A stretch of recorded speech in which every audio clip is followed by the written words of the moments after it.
Marathi hotspot हो मंडळी हो, हॉटस्पॉट इथंच आहे बर का.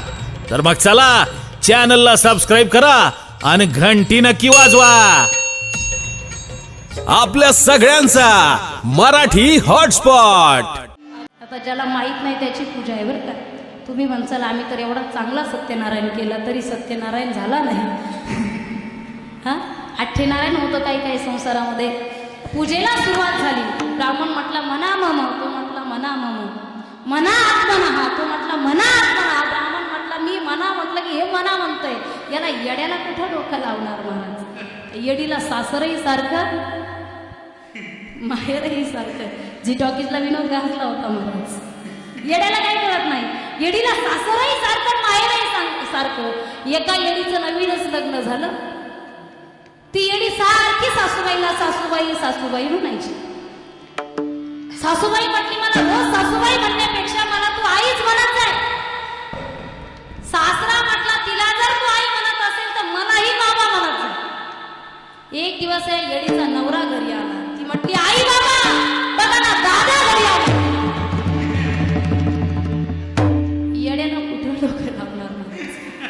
येडीला सासरही सारखं आणि माहेरही सारखं. ब्राह्मण म्हटला पूजा एकदाची आवरून टाकतो म्हटला. ब्राह्मण म्हटला तांब्यातलं पाणी हातावर घ्या तोंडाला लावा. याला वाटलं ब्राह्मणाच्याच तोंडाला लावायचं काय. तांब्या पालथा केला आणि ब्राह्मणाच्या तोंडावर शिकला. ते म्हटला ज्याची करा किव ते घेतो माझा जीव. माझ्या तोंडावरती पाणी मारलं. ब्राह्मणाला राग आला. ते उठला आणि कानामागं टाकली. याला वाटलं पूजेसाठी हेही करावं लागतं काय. आडमुठच होतं. जसा उठला की ब्राह्मणाच्या कानामागं टाकली. टाकल्याच्या नंतर ब्राह्मणाला आणखी राग. जसा उठला याला पायानेच तुडवलं लाथा घातल्याच्यावर. आता हे तर लय गावरा नव्हतं माऊली. ते जसं उठलं की ब्राह्मण उचलू टाकला. याने सगळं अंगण उकरून ठेवलं. तेवढ्यात ती पळत बाई शेजारीन बाईकडे गेली. तिला म्हटली का हो तुम्ही म्हटले होते एवढं सारवावं लागतं. यांनी ताक उकरून ठेवलं म्हणे. परमार्थामध्ये असं चालत नाही. परमार्थाचे नियम सुद्धा माहिती पाहिजे. परमार्थामध्ये चित्ताची जास्त गरज आहे. आपण लोक काय म्हणतील त्याकरता परमार्थ करतो. नकोय तो परमार्थ, नकोय तो परमार्थ. परमार्थ सोज्वळ अंतकरणाने करावा ज्या पद्धतीने माझ्या जनाबाई परमार्थ करतात महाराज. ओव्या गाऊन स्वरात दासी जमीच्या आघाडात दळण दळी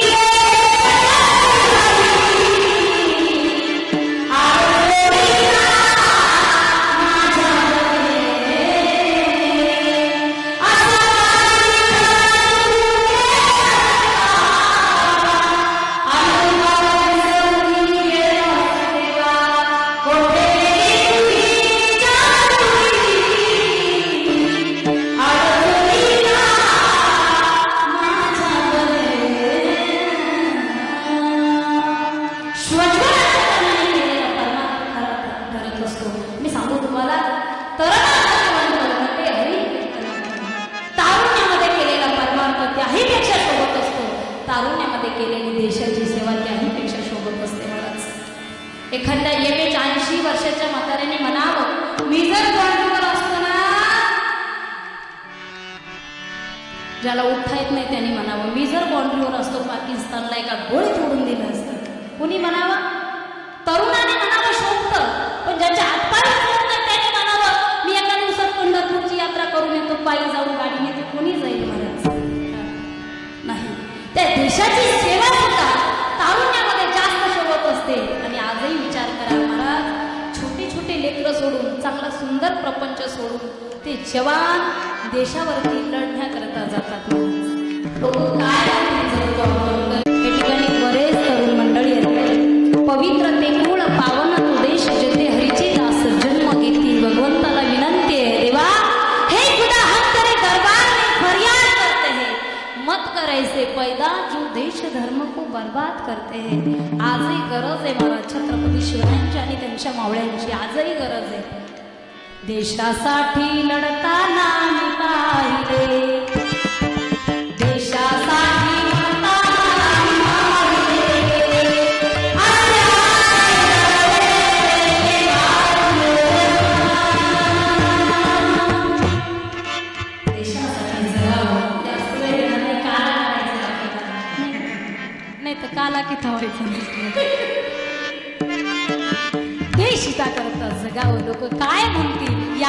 प्रश्नावरती ती गवळण आहे महाराज. पारखी असे सांगता गोष्टी घरची कुटी खातील. घरी नंदा जावा सासू सासरे काय म्हणतील मग. का म्हणे निवांत राही पाहिरे पाही परकुने. ज्या सगुण स्वरूप भगवंताचं तू बघितलंय स्वरूप, त्या भगवंताला तू बघतच राहा. आज या ठिकाणी आल्याच्या नंतर आपल्याला इथंच बसून कीर्तन ऐकावं असं वाटतं. हे स्वरूप आहे महाराज देवाचं. ज्या देवाने आपल्याला हा एवढा मोठा जीवन दान दिलं, जीवनातील परमार्थ दिलाय, त्या देवाचं एकदा आपण भजन करूया. सर्वांनी दोन्ही हात वरती घ्यायचे.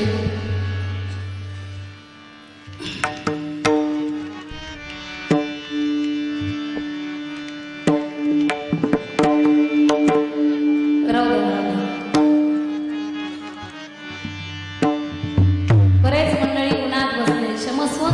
जर आपण असंच कीर्तन 6 वाजेपर्यंत केलं तर नक्कीच सावली येईल. हात वरती घ्या. तुम्ही हात वरती घेतलेत म्हणून मी तुम्हाला 1 लाख रुपयाचा एक फायदा सांगून जाईल. तुम्ही सहसा कुणाला सांगत नाही, पण आता इथं दुसरं कीर्तन आहे म्हणून सांगते. लक्षात घ्या, जो हात आपल्याला देवाने दिलाय, कदाचित एखाद्या वेळेस आपल्या लक्षात येत नाही की याची किंमत काय. अपघातामध्ये जर एखाद्याचा हात गेला, कोट्यावधी पैसे असेल त्याच्यात, कोट्यावधी पैसे असेल, तो चांदीचा हात असेल. एखाद्या वेळेस जास्त श्रीमंत असेल तर सोन्याचाही नसेल. जो देवाने हात दिलाय तो हात कदाचित आपल्याला बसवता येत नाही. म्हणून देवासाठी हात वरती घ्यायचे. त्यावरती बाबा त्या वाटते संध्याकाळ यदा यदा धर्मस्य ग्लानिर्भवति भारतः. ज्या ज्या वेळेस धर्मावर ग्लानी येत असते, धर्म संकट येत असतं, त्या वेळेस माझे भगवंत जन्माला येतात महाराज. आकाशवाणी सांगत असे कंसा धरिहा धर्माचा मानसीचा.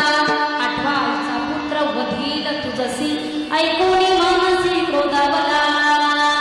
ज्यावेळेस देवकीचं म्हणजेच कंसाच्या बहिणीचं आणि वसुदेवाचं लग्न झालं, रथाचं सारथ्य करत कंस राजा घेऊन जातोय, त्यावेळेस आकाशवाणी झाली.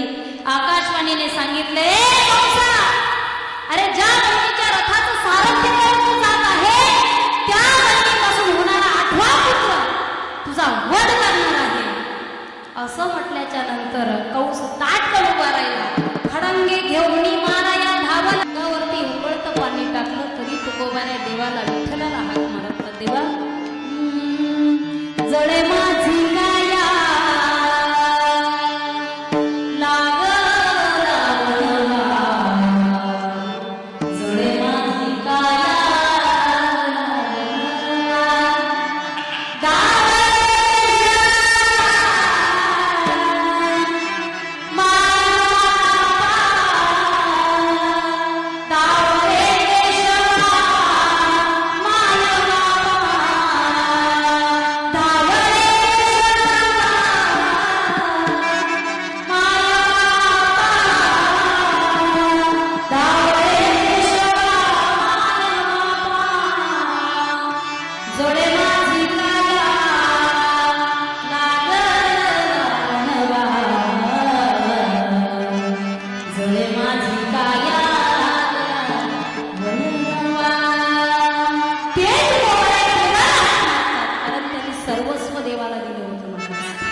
आपण ठेच लागली तरी घरच्यांना हाक मारतो, हा आपला वेगळा आहे. ती गवळण त्याच पद्धतीने तुकोबारायला बोलती, मी सर्वस्व देवाला देऊन टाकले. खऱ्या अर्थाने इतका मोठा करणार नाही की त्या भगवंताने स्वतः त्या गवळणीचं चित्त हरण करून घेतलंय. हे सगळं खरं तुकोबार आहे. पण आता जर मी घरी जाईल तर घरचे काय म्हणतील, अभंगाचं दुसरं चरण. आता कैसी जाऊ घरा लोहे बरा लौकिक. सांगा तुकोबर आहे, आता जर मी घरी गेले तर घरचे माणसं काही चांगले नाही. लोहे बरा लौकिक, लोक काय जन काही चांगलं नाही, चांगल्यालाही चांगलं म्हणत नाही. सांगा तुकोबर आहे, आता कैसी जाऊ घरा. आता म्हणजे वर्तमान काळाला, आता म्हणजे आता सांगा मला मी काय करू. घरी जाण्यासारखं प्रत्येक जीव आतुर आहे महाराज, प्रत्येकाला घरी जायचंय. हे काय आपलं घर नाही, आपण जिथं राहतो ते आपलं घर नाही. तुम्ही म्हणसाल असं कसं, ते माझंच घर आहे. कारण माणसं नाही त्या गोष्टीवर जास्त प्रेम करतात. आपण थोडासा विचार केला की सर्व माया आहे, ब्रह्म सत्य आहे, जगत मिथ्या आहे. पण तरी सुद्धा हे माझं ते माझं म्हणणारे आपण आहेत. आता कैसी जाऊ घरा. त्याचप्रमाणे त्या गवळणीला सुद्धा एक भ्रम असावं की आता मला घरी जायचंय, आता मला घरी जायचंय. घरी जाण्यासाठी प्रत्येक जीव आतुरते महाराज. मला सांगायचंय त्या गवळणीचा परमार्थ आजही तितका जिवंत आहे. द्वापार युगामध्ये जेवढा परमार्थ मोठा होता, आजही तुम्ही गोकुळामध्ये चला, मधुबनमध्ये गेल्याच्या नंतरची झाडी आहेत महाराज. असं म्हटलं जातं की रात्री भगवान श्रीकृष्ण त्या ठिकाणी येतात आणि त्या गवळणी बरोबर रासक्रीडा करतात. आणि त्या ठिकाणी रात्री रासक्रीडा करत असताना त्या ठिकाणी कोणी जर त्या ठिकाणी थांबलं की भगवंताचं स्वरूप मला बघायचंय, मला बघायचंय की कधी कधी काय होतं, लोक कल्पनेवर काल्पनिक गोष्टीवर जास्त विश्वास ठेवतात पण खऱ्या गोष्टीवर ठेवत नाही. कोणी जर म्हटलं मला त्या ठिकाणी बघायचंय की खरंच देव येतो का संध्याकाळी इथे, तर तिथला आजही इतिहास असा आहे की त्या ठिकाणी कोणी जर थांबलं तर एके वेळेस म्हणजे त्याची दृष्टी अंध होऊन जातो तो, नाहीतर तो या जगात राहत नाही. मला असं सांगायचं की जगात राहत नाही म्हणजे देवाला बघितल्यानंतर तो मरतो असं नाही. पण मला एवढं सांगायचंय की लक्षात घ्या, ज्या देवाच्या हृदयामध्ये, ज्या देवामध्ये एवढी सृष्टी विलीन आहे, अनेक चंद्र सूर्य आहेत, एवढं मोठं जग आहे. आपण सूर्याकडं 10 मिनिटं बघितलं तर आपल्याला चक्कर येते. 10 मिनिटं जर आपण सूर्याकडं बघितलं तर आपल्याला चक्कर येते. आणि हा सूर्य ज्याच्यामध्ये विलीन आहे त्या भगवंताकडे बघण्याकरता आपली दृष्टी चांगली हवी ना मला, तेवढी दृष्टी पाहिजे ना आपल्याला. म्हणून आजही त्या गवळणी त्या ठिकाणी रास क्रीडा करतात. त्या गवळणीची ताकद आहे, त्या गवळणीचा परमार्थ आहे. त्या गवळणीने म्हणावं महाराज, झोपल्या जरी त्या गवळणी झोपल्या जरी तरी त्यांच्या स्वप्नामध्ये भगवान श्रीकृष्ण यायचे. आपण झोपल्याच्या नंतर कदाचित आपल्या स्वप्नात भूतच येतात. ज्याचे आले असतील त्यांना कदाचित लक्षात आलं असेल, पण त्या गवळणीच्या स्वप्नामध्ये देव येतात. सपनों में रात में आया मुरली वाला री, मेरे मन में बस गए श्याम जपू मैं माता री, मेरे मन में बस गए श्याम जपू मैं माता री. ओ बोला सुन मेरी राधा, मैं तेरे बिना हूँ आधा, तेरी बंसी मुझे पुकारे, मैं डोली यमुना किनारे, मुझे बाग बाग में प्यारा, मुझे बाग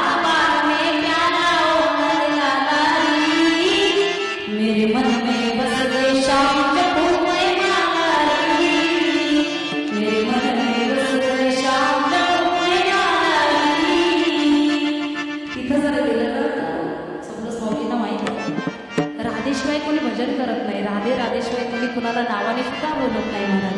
किशोरी कुछ ऐसा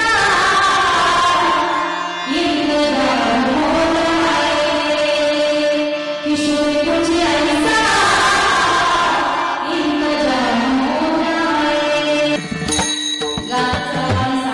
सांगतच राहू कमी आपल्याकडे सर.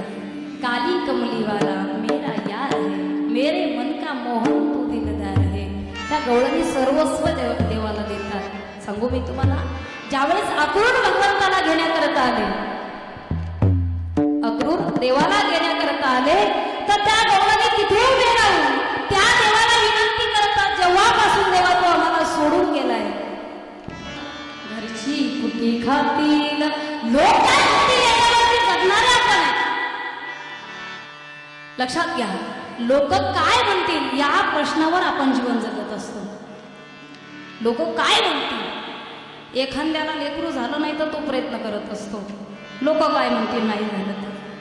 एक जणाला 25 वर्ष झाले लेकरू बाळ झालं नाही, तो सहज ब्राह्मणाकडे गेला आणि विचारलं, देवता मला 25 वर्ष लग्नाला झाले, सुख समाधान नाही, माझ्या घरामध्ये आपत्ती नाही, लेकरू बाळ नाही, काय केलं पाहिजे.